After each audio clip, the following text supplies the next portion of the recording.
Libro libre. ¿Quieres ser la protagonista de tu vida y brillar a cada momento? Ludic Parlor Salón es la solución.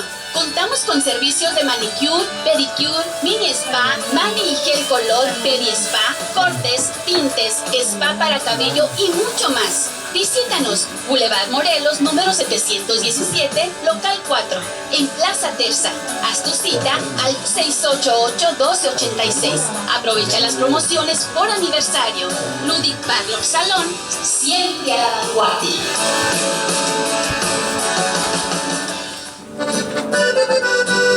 Café Tatiasca, el café del gran señor. Disfruta de un auténtico café 100% orgánico, sembrado, cultivado y cosechado por mujeres náhuatl en la sierra de Zongolica, Veracruz. Disfrútalo mientras te ponen bella en Ludic Salón y solicítalo al 6622-336232. Café Tatiasca, auténtico de altura. Hola amigos de Rocío, somos las Crisol y la María. Las Panochas reúnen, los invitamos para que nos vayan a ver Auditorio Cívico. Este sábado 21 de diciembre a las 8:30 de la noche, única función, las Panochas Navideñas de URE. Los tecojote, con guaguaguate. Temprano vamos a vender cañas, oricos, apes, victorias, ahí en un puestecito allá afuera. ¡Boletos en taquilla! ¡Falte!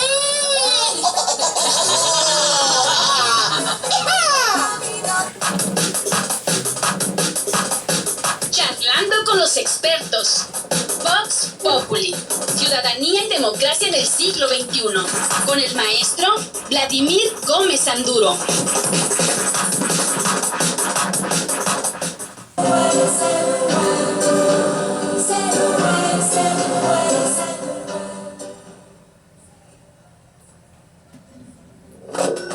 Buenas noches a todos, y para el día de hoy tenemos para la rifa Juan Manuel, tenemos estos vales que la semana pasada también los rifamos y nos han estado preguntando. Son de Salud Digna y es válido estos paquetes para el día 10 de diciembre, que son un paquete básico, el martes, un paquete básico para adulto, un Papá Nicolau, estudios de ultrasonido, y esto va a ser a partir de las 8:20 que hagamos la rifa del día de hoy. Se puede anotar en la página de Confieso que he leído, o bien llamarnos al 312-6073 y usted se va a llevar uno de estos cupones de Salud Digna. Perfecto. Y además de los cupones... ya está, ya. Necesitaban escucharme. Además de los cupones, Además de los cupones, vamos a tener el servicio de Ludic y un paquete de Tatiasca. un paquete de café Tatiasca. Ahora que hace frío acá. Claro que sí. Perfecto. Se antoja. Sí. Y a ver, de una vez contesta. Bueno, y lo de la taza que vamos a obsequiar va a ser en el momento que le digamos al teléfono. Ahorita es nada más para que se anoten para la rifa, ¿no? Y esta taza está personalizada para el maestro Vladimir. Ah, mira, estaba por preguntar. Acabo de tuitear una, vamos a tuitear esta, maestro. Ahí está. Estaba por preguntar a quién tenía que matar para tener mi taza. Vamos a Oye, que ya querías llamar. Sí. No, Sí, pues vamos a... Sí, está una... Ese es conmemorativo de los 100 tomos de Confieso que he leído. Y si usted se quiere llevar una, pues llame cuando Edna le diga. En este momento Edna va a decir cuando ella es la que manda. Ella es la que regala todo. Y Vladimir pues tiene la suya por ser colaborador estrella de aquí de Confieso que he leído. Así es que para que disfrutes ahí tu cafecito, tu chocolatito, tu tecito, ahí lo que sea. Muy bonita, muy bonita. Muchas gracias. Muy buen detalle, muchas gracias, maestro. Ándale, no es muy atrasado, Vladimir. Sí, ya hace rato que... Sí, hombre, ahorita en los reclamos le decía aquí a la compañía que en mi defensa debo decir que es una y una, ¿no? Una fue falta mía y la otra fue pues por la lluvia, una cancelación ahí por cuestiones naturales. Sí. Pero bueno, fíjese, maestro, que el día de hoy me invitaron ahí un grupo de jóvenes que se traen una organización que se llama Dejando Huella. Me invitaron a participar ahí con un tema, ¿no? En una pues ellos decían conferencia, a mí se me hace así como que muy presuntuoso decir conferencia, una charla, una plática con ellos. Y pues no sé si se vale que produzcamos los temas que estuvimos platicando ahí. Entonces, les platicábamos, estuvimos abordando el tema de la importancia que tuvo la reforma de materia de derechos humanos, la reforma del 2011, y cómo a partir de esta reforma se reconceptualizan todos los derechos humanos, pero en particular, en los temas que nosotros manejamos, los temas de los derechos político-electorales. Y entonces íbamos revisando, les decía que había un debate ahí muy fuerte de si los derechos político-electorales son derechos humanos, ¿no? Y pues el debate tenía que ver con la universalidad de estos derechos. Decíamos, al final de cuentas todos sabemos que los derechos humanos son los derechos más universales de todos, porque la única condición que requiere es que la persona pues sea una persona humana, ¿no? O sea, y cualquiera que sea una persona pues será titular de esos derechos. En cambio, pues los derechos políticos son los derechos más limitados de todos, porque implica o al titular le exige dos condiciones: una condición de capacidad que se adquiere en nuestro estado a los 18 años, en otros estados a los 21 años, y una condición de nacionalidad, ¿no? Entonces, en este sentido, son los derechos más restringidos que hay de todos los derechos. Sin embargo, los seguimos considerando como derechos humanos, ¿no? Cuando la característica de los derechos humanos es la universalidad. Y entonces decíamos, pues, si revisamos más allá todavía, revisamos nuestra marco jurídico y revisamos el artículo 35 constitucional, podríamos revisar el 40, 41 constitucional, pero concretamente el 35 dice que son derechos de la ciudadanía, entre otros, votar y ser votado, ¿no? Pero el punto aquí es que en ningún lado de la Constitución establece que los derechos político-electorales son derechos humanos, ¿no? Es más, si analizamos la Constitución, si revisamos la parte dogmática y la parte orgánica, pues estos artículos se encuentran en la parte orgánica, no se encuentran ni siquiera en la parte dogmática. Y entonces decía, ¿de dónde sacamos esa idea de que los derechos políticos, estos derechos tan restringidos, en el sentido de que implica muchas condiciones al ciudadano para poderlos ejercer? Decíamos, ¿de dónde sacamos esa idea de que son derechos humanos? Y bueno, pues como muchas cosas, esa es una idea que llegó de fuera, es decir, llegó del marco jurídico internacional. Y entonces revisábamos por ahí algunos instrumentos en materia internacional, como la Declaración Universal de los Derechos Humanos, que la suscribió México por allá en 1948, y que no voy a dar lectura, pero que en el artículo 21 pues hace referencia a esto, que todos los ciudadanos tienen derecho a participar en la vida pública de su país a través del voto.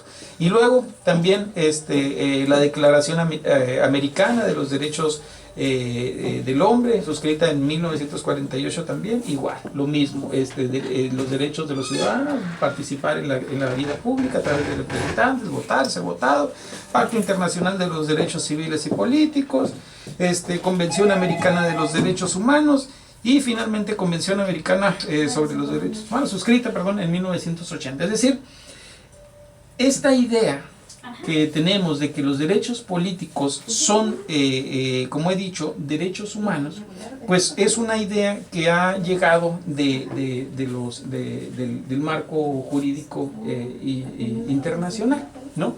Y entonces nos preguntamos, bueno, ¿y eso qué relevancia tiene? O sea, ¿qué importancia tiene el hecho de que sean considerados o no los derechos políticos como derechos humanos?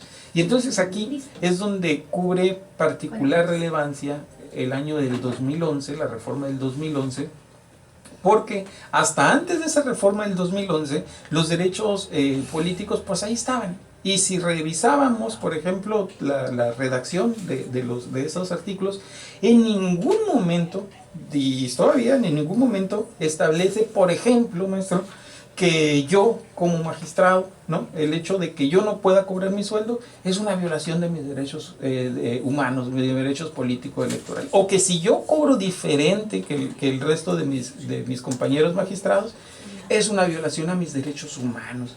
O si el hecho de que no me dejan participar, por ejemplo, en una sesión del tribunal, es una violación a mis derechos humanos. Y entonces decimos, bueno, pero ¿dónde está eso? ¿En qué momento los derechos políticos electorales se convirtieron en todos estos temas que estamos viendo? Y ahora casi cualquier cosa es una violación a los derechos político-electorales y una violación a los derechos humanos que entonces hay que salvaguardar.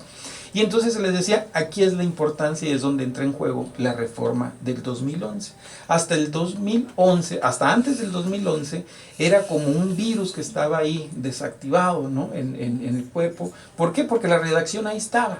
Pero en el 2011, lo que hace la reforma constitucional del 2011 es redimensionar, es decir, ver con unos nuevos lentes estos conceptos, verlos a través de un nuevo paradigma, y entonces empieza toda una época, toda una etapa de reconceptualización de esos mismos derechos que estaban ahí.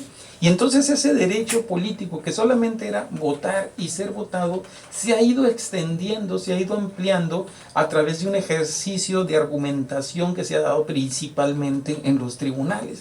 Y esos ejercicios de argumentación han seguido dos rutas muy concretas. Por un lado, la ruta de los pueblos de los pueblos indígenas, y por el otro lado, la ruta, por ejemplo, de las mujeres. Es decir, dos sectores vulnerables, digamos, de nuestra sociedad. Y entonces, por ejemplo, les ponía unos ejemplos que ahorita pues, no los vamos a ver aquí, pero lo que ha hecho el tribunal es, por ejemplo, en el caso de las mujeres, en base a estas interpretaciones que ha hecho, ha establecido, por ejemplo, jurisprudencias importantísimas como por ejemplo el hecho de la paridad de género horizontal y vertical en los ayuntamientos. Y si uno busca y dice, ¿qué es eso? ¿Dónde está? ¿En dónde está en la legislación? ¿En qué? Pues no está. No está, es un ejercicio que hicieron los tribunales de argumentación. ¿Y que en qué consiste? En que en esa ampliación de derechos que hicieron de los derechos políticos de las mujeres, dijeron, las mujeres tienen derecho a participar en las elecciones de los ayuntamientos de manera paritaria. Es decir, si el candidato que encabeza es hombre, la siguiente va a ser mujer, y luego pues ahí se van escalonadamente. Pero luego los tribunales dijeron, tenemos que ir más allá, de tal manera que si en Sonora son 72 municipios, el 50% lo van a encabezar mujeres y el 50% lo van a encabezar hombres. Pero todavía vamos a ir más allá, dijeron los tribunales, y vamos a prohibir a los partidos políticos que envíen a las mujeres a los municipios y a los distritos perdedores, ¿no? Es decir, no vas a jugar, le decían los partidos políticos, diciendo, bueno, cumplo con las cuotas de género. No, los vas a mandar a los distritos y a los municipios donde eres competitivo. Se inventan toda una metodología que le llaman bloques de competitividad, y que uno dice, Diosito Santo, ¿y esto cuándo se convirtió en derechos humanos? Bueno, pues precisamente la reforma del 2011 fue la que provocó este ejercicio de interpretación y de ampliación de derechos, que podemos tomar muchos ejemplos. Por ejemplo, el ejemplo de la comunidad de Cherán, una comunidad del estado de Michoacán, por allá, que ellos dijeron, bueno, en razón de nuestra constitución, nosotros queremos autogobernarnos, porque nuestra constitución dice que tenemos el derecho de autogobernarnos. Y le dijeron, no, estás interpretando mal la constitución. Realmente, si te quieres autogobernar, va a ser por la vía constitucional, un partido político, bla, bla, bla. Y la sala superior les dijo, no, tienen razón, tienen que reconocer sus derechos, sus usos y costumbres como comunidad. ¿Por qué? Porque efectivamente son derechos humanos. Y entonces, insisto, la reforma del 2011 abrió un panorama que hasta la fecha todavía no conocemos cuáles son sus alcances. Del 2011 a la fecha, pues son 8 años, es un tiempo muy corto, y todavía seguimos viendo algunas resoluciones de los tribunales que nos dejan sorprendidos y que tienen que ver precisamente con estos ejercicios de argumentación y de ampliación de derechos. Excelente, muy bien, muy bien. Vamos a ir para no concluir todavía, Vladimir, aprovechando que aquí estás, pues. Te ha tocado las lluvias, ¿no? Uno de los miércoles que no viniste porque tuviste problemas con la lluvia, ¿no? Mire, uno yo cancelé y dije, oye maestro, pues, el otro estaba lloviendo muchísimo y dije, no, ya cancelé uno por lluvia, me voy a ir y pase lo que pase, ahí voy a llegar y en eso me llama usted y me dice, se cancela. No, a ver. Bueno, ese ya no es culpa mía. Así es, ¿no? Muy bien, y qué bueno que tuviste oportunidad de estar hoy viernes, ¿no? Porque estos temas son muy importantes, según comentábamos el lunes, ¿no? Entonces vamos a escuchar a Silvio Rodríguez ahorita para terminar y cerrando ahí con tu tema. Yo quiero hacer algunos comentarios y que tú cierres, ¿no? Ángel, para un final. Muere